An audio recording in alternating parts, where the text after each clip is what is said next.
questions. We're thrilled to have you all here. Want to give a big thank you to Denise Talboy for setting these up. And every month it's exciting to go somewhere else around the world and hear about our global partners and how what's going on in their markets and how we can add value to our customers that way as well. So without further ado, Denise, I'm going to pass it over to you. Who do we have today? What are we talking about? Where are we coming from around the world? I am thrilled to welcome Jeremy, Winnett, I believe Stacy's on too, and the team at IRG, Cayman Islands. I believe, Jeremy, you might have served with Mike on the global board, if not right before that. So we know Jeremy well. It's a very exciting market that we're looking forward to hearing about. If you have any questions throughout the presentation, if you can please jot them in the chat, and then we'll probably wait till the end so we don't interrupt Jeremy in the presentation. I'm super excited to hear about your market, Jeremy. Take it over. Well, thank you so much, Denise, and thank you, Stephen. Greatly appreciate the opportunity of being here with a couple of my team. So today we're not taking you too far away from home. I'm sure if you travel the world, you've been all over the place. Being part of the leading RE and luxury portfolio network gives us great opportunities. And of course, that's how I know Denise and Mike, having served as at one point chair of the global advisory board for leading RE and now still a board member of it. But right now we're taking you to my home, the Cayman Islands. And if you think my accent's not quite what you expect from the Caribbean, there's a little bit of English in there. I arrived on the shores of the Cayman Islands in 1988, a little less gray hair, a little younger guy, setting up a representative office for an international, multinational company. I was on their real estate side, but they sent me there just to be there, manning the Cayman Islands on an 18-month contract. And like a lot of people, it turned into a lot longer than that. So today we're going to share a little bit more about the Cayman Islands with you, and we hope you enjoy the presentation. I'm sure some of you have been, some of you know it already, but I did want to just give you some background, some of the things you may not know about our amazing island. Let's start. First of all, we very much appreciate the opportunity and the partnership that we see with the Kai's company. We really understand that, and it's so important within our business. It's a relationship business, and our referrals are absolutely key to it. And we'll be talking about that a little bit later. The Cayman Islands. This actually is a picture of my latest development project. So whilst I also am the agency business, I also, because it's a fairly small market here, we have a development division. This is the top of my roof of our latest project. We have a 140 foot above Cayman Islands, Georgetown. This is 1GT. It's an infinity edge pool that sits on the rooftop with a bar, a restaurant, a facility on top of 177 suite apartment hotel with residences. So I'll talk about a little bit about that later as well. So let's talk about the Cayman Islands market. So why do people choose the Cayman Islands over other Caribbean markets? Now, there's some beautiful Caribbean markets there, and we have a lot in common, of course. Many of us have world-class beaches, and we do that in Cayman. For those of you who've been, 7 Mile Beach. Many of us have international communities, or probably not as international as Cayman. We have 140 nationalities living here and a population of only 90,000 people. By the way, that population when I arrived in 1988 was just over 20,000 people. So you can see quite a growth there, even though the total numbers are not massive. Certainly, pound for pound, we punch much higher than our punching weight, if you want to look at it in boxing terms. Why do people come to the Cayman Islands? Well, the obvious one, and everyone knows about it, if you get to the end of a movie, they're always taking their money to the Cayman Islands, right? Well, that definitely was the case, as it was in many places in the world. But these days, it's not done in a suitcase. It's not done surreptitiously. It's not done illegally. We are a tax-neutral environment, and we are a top-notch international finance center. And we are very much part of the global finance system, allows transactions to happen legally on a global basis. We have extremely high standards when it comes to anti-money laundering compliance. I wouldn't say it's never ever going to happen again, but it is extremely hard for it to happen. You can't open a bank account here, for example, without actually owning a property and buying a property. Stacey forms part of our compliance team internally. We value that because there's so much good business out there that we're not looking to attract any other sort of business than that. So that tax neutral environment is really tax-free in many, many ways. And there's no property taxes, capital gains taxes, inheritance taxes, and most important, income taxes. Nonetheless, if you're an American citizen coming down, you still pay tax, unfortunately, on your global income. I think there's a certain a waiver amount that you can get tax-free. I think it's an 80, 90,000 type level. But most people come down here for a couple of reasons as Americans, and we see a lot of Americans and North Americans. That's asset protection. They love the idea of being able to own offshore in a safe environment. And safety is really our main product. I mean, if you look at everything we have in terms of beaches, the experiences, what most people are looking for in this world, I think right now, and it's a crazy world, is safety and stability. And we'll really be able to provide that down here on the islands. We have exceptional low crime levels. We have a really strong um, legal system based upon the British legal system. We are a UK overseas territory still, and we want to remain that way. So that gives us that political stability. If I remember, in the 38 years I've been here, only 1 year have we had a budget deficit. And that was at the time of the crash in 2009, 10, I think, for us. It came a little late. But the rest of the time, we've been a positive budget surplus situation. And we've raised our funds not from direct taxation, not from, as you know, in the United States and elsewhere, but from fees and licenses. So, for example, there's a one-time stamp duty between 7.5% and 10% on a purchase, but no other property taxes after that. So that's one example. The other thing we have is an import duty that allows us to charge an importation fee. So it's really a consumption tax. So if you buy a car, for example, you'll be paying an import duty of everything from 20 or 30%. On general goods, there's an import duty of 22%. So you see how we make our funds. It does make, obviously, the cost of living a little more expensive than it would be on shore, but that's not abnormal for the islands. Abnormal for the islands, it's very normal. And actually, when you compare us to the other islands, our cost of living is very similar, with the main difference being that we don't have any sort of taxation. So there's a net gain there for anyone coming to live here. And of course, most of the people that come here are able to afford our environment. So I touched on a few things there. The international communities, the internationalism of the place is very important. When you go to a restaurant, you're likely to be served by someone from Hong Kong, or someone from India, or someone from Romania, as much as a Caymanian. But you will see Caymanians working in those industries as well. So a very international location, very open to international investment, and very cosmopolitan in that sense. So global connectivity is a big thing. Obviously, you've got to get here. We have great airlines coming from all across North America and the world. We also have our own airline. You'll see it there, Cayman Airways, which is useful. And it's useful in terms of security. And when I say that, we all know that we have hurricanes in this area. So the ability to actually fly our airline to 2 hours before a hurricane and get tourists off the island is an important component, and also to bring supplies in once we get hit. The last time we got hit by a bigger one was 2004. So fingers crossed doesn't happen for either us or you this coming year in Florida. We have great healthcare and education, which is a very important part of what happens here. In fact, we actually have healthcare tourism industry, medical tourism industry that's grown really strongly now. We have a hospital structure where you can do everything at these health cities, from having major heart surgery to cancer treatments, and actually at a pretty good cost compared to elsewhere in the world. So we have medical tourism coming from the rest of the Caribbean and North America.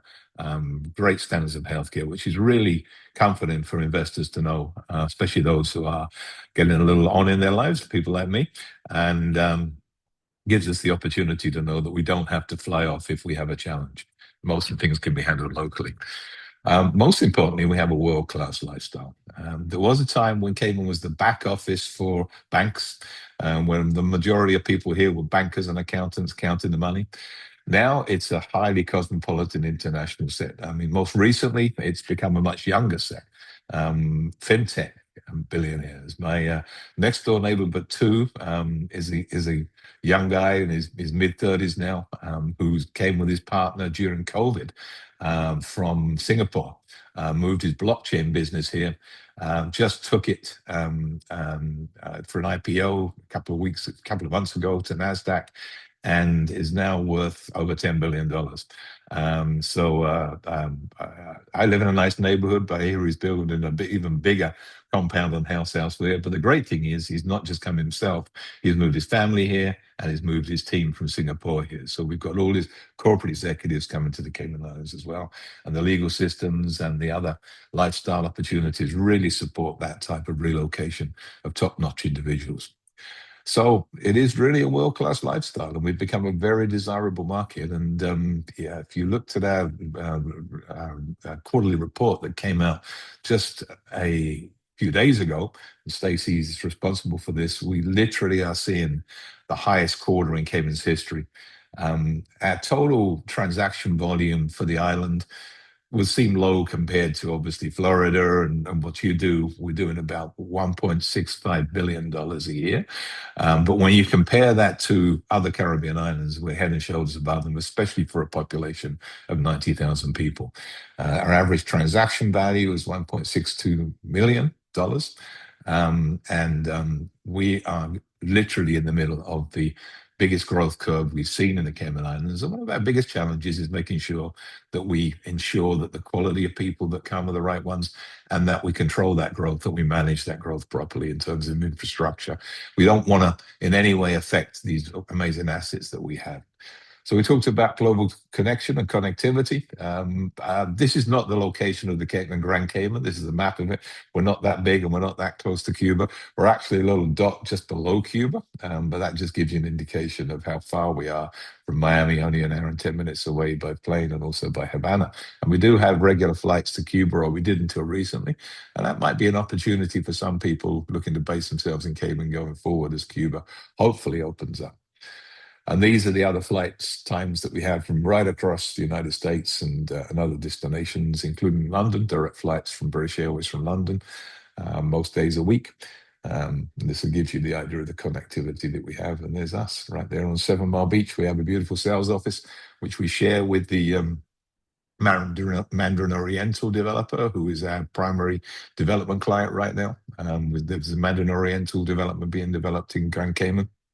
We've sold 26 of the 42 units available. We're just about to kick off with the construction financing. It's already broken ground. So we look forward to inviting you back to the grand opening of the Mandarin Oriental sometime in 2028. So who buys in the Cayman Islands? Well, buyer profile is typically high net worth individuals, obviously, and they can be finance executives, as I said, especially from the fintech market now. Family offices is a big one. People like places where they can curate the family's wealth. And these days, there's a trend for people to want to be with their wealth. If you look at international taxation protocols, it's easier to justify your tax structure and manage your tax structure if you're residing where your wealth is. And so Cayman's greatly benefited from that, because not only do we have the capability of safely holding and managing people's assets and funds and capital in the accounts in the Cayman Islands, but also we have a great place to live for people. So we're seeing that as a winning combination. International investors, obviously, and by the way, we'll touch on later how you can live here, because it's not hard to do, not difficult to do. There's a number of ways to do that. Retirees, yes, still see a lot of retirees. We use those snowbirds that you see in Florida as well. When they find Florida a little chilly, they can get a little chilly in some parts of Florida. They continue to come south, and Cayman is warm all year round. And of course, second home buyers as well. But 80% of them come from North America. And even though we're a UK overseas territory, the interesting thing is that most of our buyers come from the North American market, and they're predominantly United States, although, of course, some from Toronto, increasing numbers from Toronto these days, though we have direct flights from Toronto as well. And it's the legal system that makes it simple. It really is simple to buy. You can actually purchase a property within 30 to 45 days. There's mortgages available to international purchases, even if you're a non-resident. You can get up to a 75% loan to value. A lot of those mortgagees end up borrowing even though they don't have to. And just from a cash flow perspective, it sometimes helps them. They can also invest in commercial properties and investment properties. There's licensing required, but they're available. And as I mentioned before, no annual property taxes, no restrictions on foreign ownership, as long as you are the right type of money that we're trying to attract to the islands, good quality individuals, and a one-time stamp duty all makes it a little easier. So there's a process there, and you know all about that. That's not much different from what you do in Florida. So here we are. So this is where the transaction values happened over the past 15 years, 16 years. We can see it's doubled during that time frame. And that's really the story at Cayman is there's been gradual growth, stable growth. You'll see even during the crash periods and even during COVID in 21. And by the way, the crash in Cayman happened not in 2007, 8. The effect on the market happened in 2010. So if you went to the year before, 2009, you'd have seen much higher transactions, about 900 million, sorry. But now in 2010, you see it drop to sort of 500. The interesting thing was, even though the volumes dropped, we didn't see massive drop in transaction value at that point in time. As you say, it was down a little bit, but not massively. It then stabilized. And then we start seeing some real increases as we go into the late teens, 17, 18, 19. This is as people started to realize what a great place Cayman was to live. And you see, ironically, during COVID, when the rest of the world was struggling, we were benefiting. We were a bubble. We literally eradicated, managed to shut down our borders and ensure COVID was wiped out within a 3-month period. And we became a place to go for people. In fact, we did some great referrals during that time within the Lidnari network, where people were buying through video calls and actually sight unseen and arriving. We were giving them the keys, and that was the first time they'd physically seen the house. Because the way we structured it was if you had a home in Cayman, you were able to come there and live there during COVID. And the same would apply going forward. You don't have to be a resident, legally resident. As long as you have a home here, we'll invite you in during any time of particular turmoil that's going on globally, including, let's hope we don't have another one, a global pandemic. So then what you're seeing now is the real boost post-COVID. And I think we all saw that as people spent their money. A little bit of a drop in 2024, but we're right back up there this year at this record transaction value. Now, and for the last quarter, as I mentioned, 1.6 million, not 1.3 million. So this is total annual sales volumes, and you see these peaks coming out of the crash. We've rebounded really quickly. 2016, you see some peaks happening there, but the big one is COVID and post-COVID, and that's the tremendous thing that we all saw globally. But gradual, steady growth. We tend not to drop. We tend just to sort of stabilize and peter off.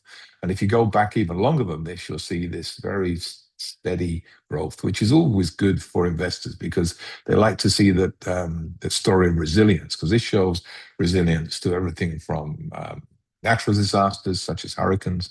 It shows resilience from economic crashes. And as we said, it shows the resilience from crazy things in times of war. And in many ways, the fact that Cayman is such a strong safe haven during these times, really it becomes even more attractive in times of turmoil, because people are looking for a safe place to invest their money and a safe place to live for them and their families. So key locations, well, obviously we have knowledge of those locations, and we'll bring that to bear. 7 Mile Beach is the one that everyone knows about, one of the nicest beaches in the world. It's unfortunately not 7 miles, it never has been. I think someone miscalculated when they were measuring it the first time. It's actually 5.5 miles long, but beautiful white sand. South Sound is a lovely residential area close to Georgetown.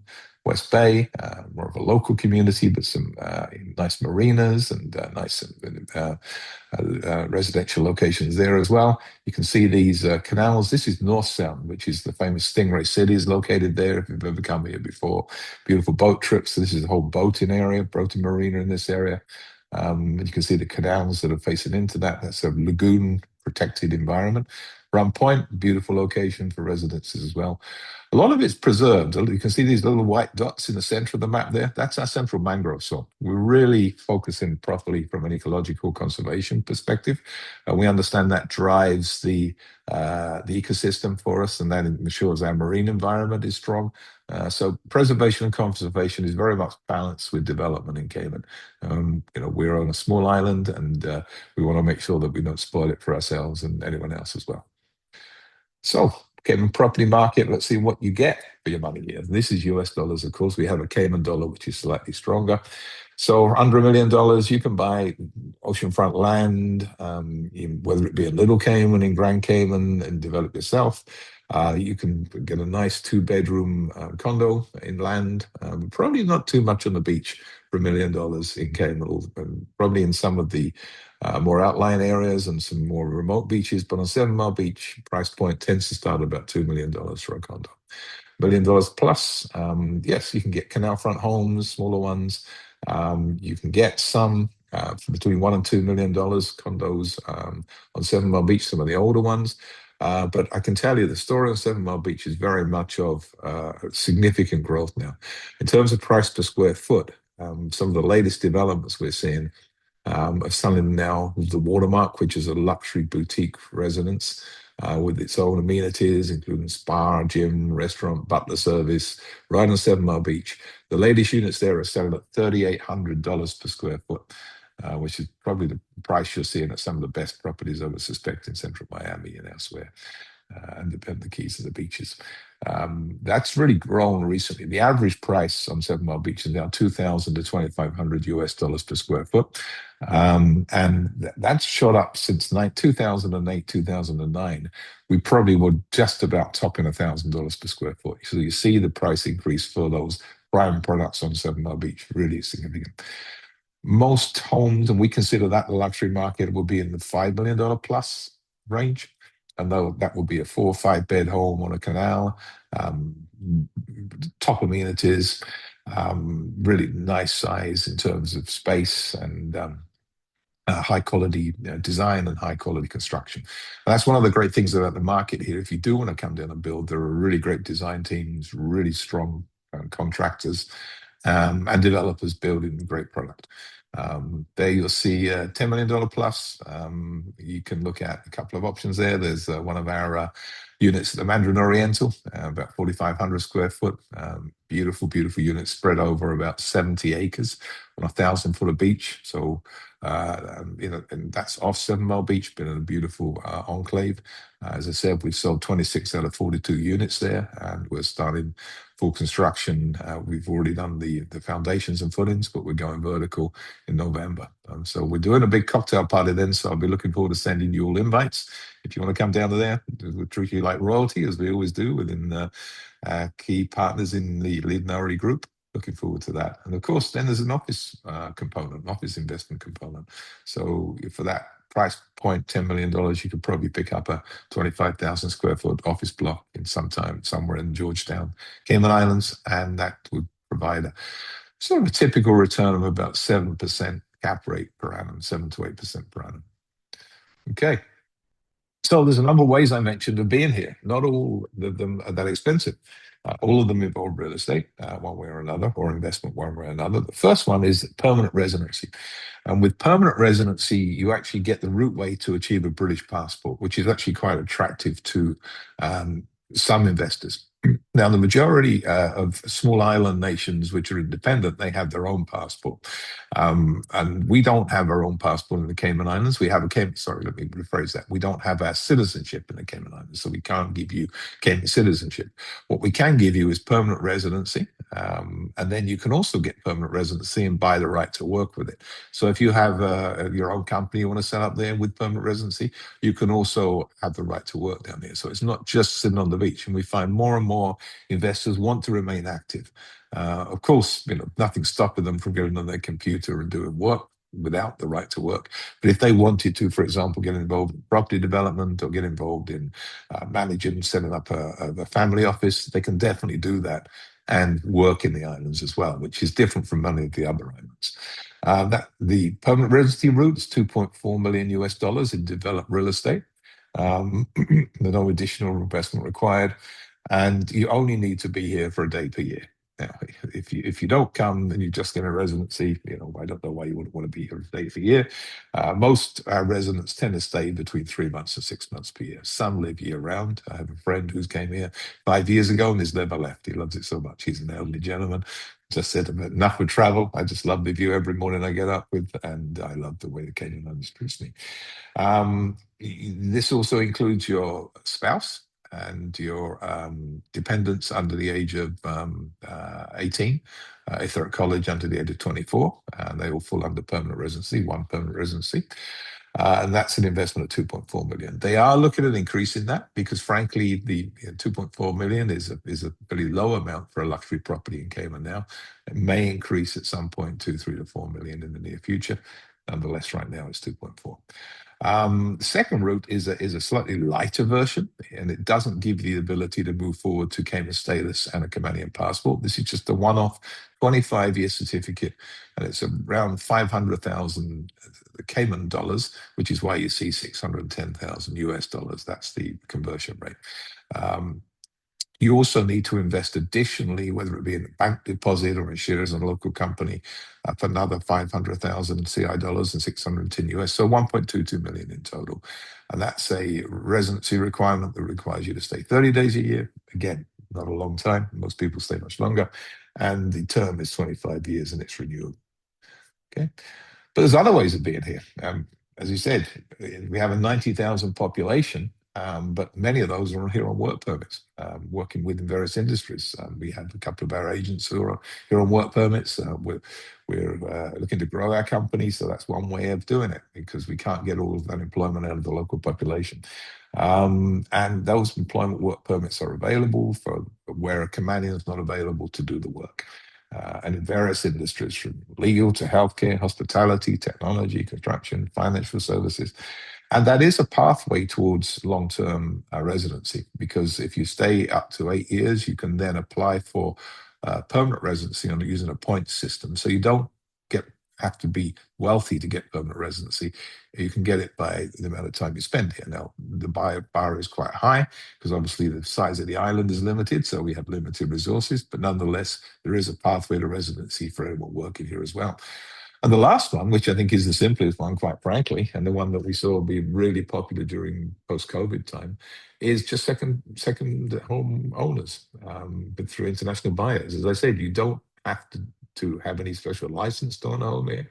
You can come, and as long as you can show good provenance for your source of funds, and there's no criminal convictions, then you're able to buy here, and buy here at a very short notice. Again, 30 to 45-day turnaround period, and that basically could be any property you like, no limit.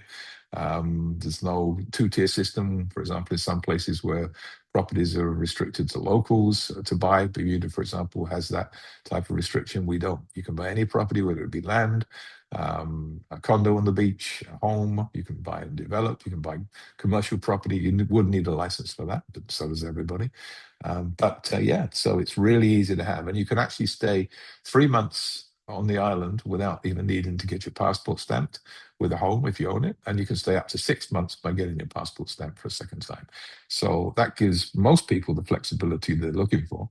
In addition to that, you can also rent your property out. So it's not something that you just have to sit and have a passive investment with. You can put it in a rental pool. You can Airbnb it. There's lots of opportunities to get a return, and you don't need a license unless you buy a number of these properties. But if you have up to 2 properties, you can own them, put them in Airbnb and get a return on investment. So really, flexibility is the key to the Cayman Islands market. So I want to talk now a little bit about how we do things differently here. We're actually a fairly small brokerage. We're a boutique brokerage, but we do really focus on quality. We find a really good fit with the leading real estate companies of the world. Our brand is strong. We're well respected locally, and we've really built that business in many ways, like the Guy's company has. Mike and his team making sure that we deliver quality at every step. But we do this through a number of ways. Even though we're a small company, we divisionalize. We have experts that focus in various types of property. So we don't expect your luxury agent when he's working with you, we have someone also who works in the residential sector and the sort of perhaps more modest residential sector, the mid sector, the mid market. So we have a specialist in luxury and a specialist in the mid market. In particular, we have small commercial team. There's quite a lot of commercial business here. A lot of investors like the idea of investing. So we have those individuals who understand the commercial market. We all know that's a different language that commercial realtors speak to residential ones. So the ability to provide commercial advice at the same time as we're finding someone their home. We tag team together as a group and we provide that expertise. The other component that we have, as I mentioned a little bit earlier, is our understanding of the development market. We have a development division, and when we do fairly substantial projects for the Caribbean, the last one we've done, 1GT, is a hotel with 177 condos and residences, 3 restaurants, rooftop, infinity pool. And we've handled the whole project from conception to delivery. We're also involved now in the hotel business for our SIDS because we stayed on as operator of the hotel. And that's when I say we, that's basically what we do with, I do that with partners. And we bring those products back into our company to sell, obviously, and we expose them using the Lead Nari network. So we have a 4-division expertise and structure, which people find attractive and enables us to advise to the highest levels. We have a data-driven approach to the market. Stacey and our team love numbers. We love to, and I know that's not unusual in the United States, but if you come into the Caribbean, trying to find accurate data on any aspect of the market is not easy to find. So what we deliver is real-time insights and developer type analysis, and we can create strategies for our buyers and our clients with that data behind us. And as I mentioned already, development expertise. The last one, I think we all know, we all benefit from that. That's why we're here now talking, is our ability to have global partnerships and relationships. And to me, the key is relationships. I've been part of various global networks at various times and in the past. And we originally were the Sotheby's agent back in the early 90s when they were pre-franchise days. We also worked with Knight Frank from Europe, but never been with a network that creates closer relationships, working relationships with people we trust more than the group we're with right now. And that includes yourselves, of course. We really value that. And it gives us global reach, and it gives us the ability to tell our sellers that we're able to have that global reach. So how can we work together? So in summary, we see this as a two-way relationship. We realize that somewhere like the Cayman Islands oftentimes is a receiver, a net receiver of referrals. We have been over the years with Lead Nari. However, we are committed to have the opportunity to develop both inbound and outbound referrals. And by that, we mean try and refer to you.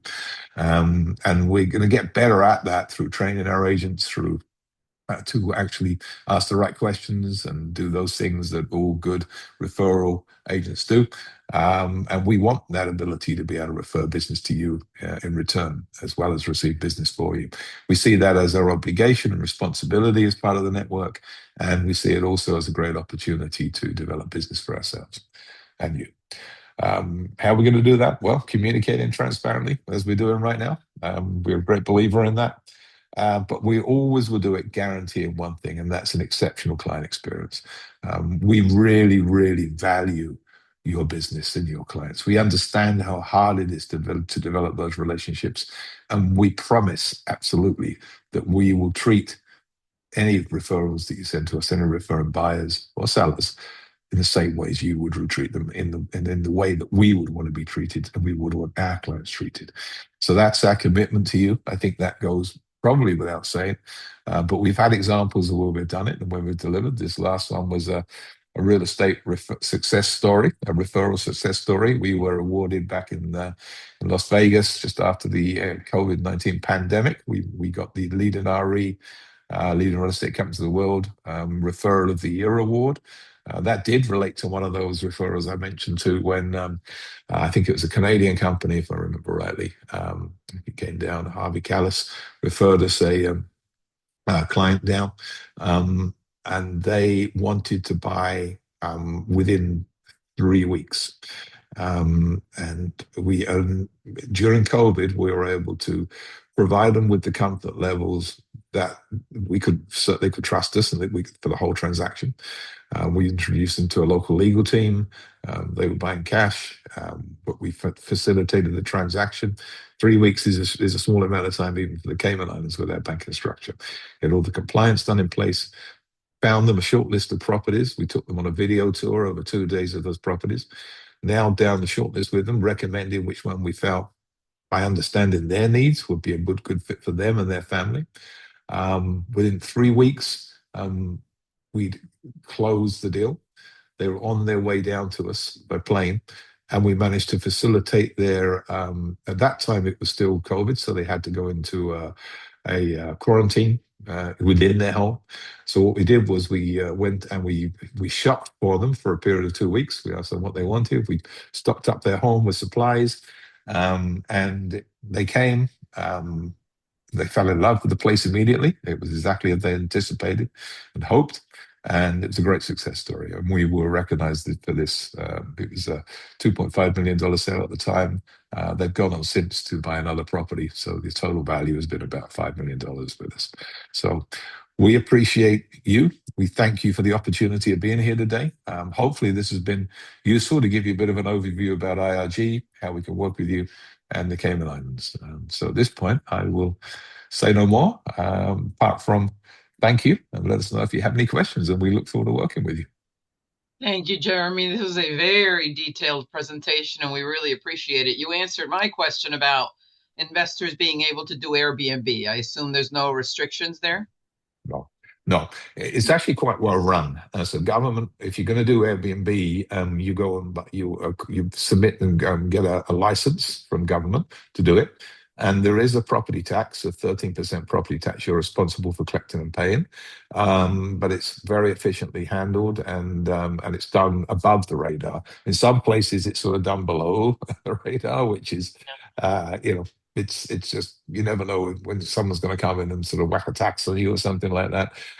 But in Cayman, it's done properly. Yeah. And then I have one more question I didn't post, but for listings, if we send a listing opportunity, how do the commissions work? Who pays them? All that would be helpful to know.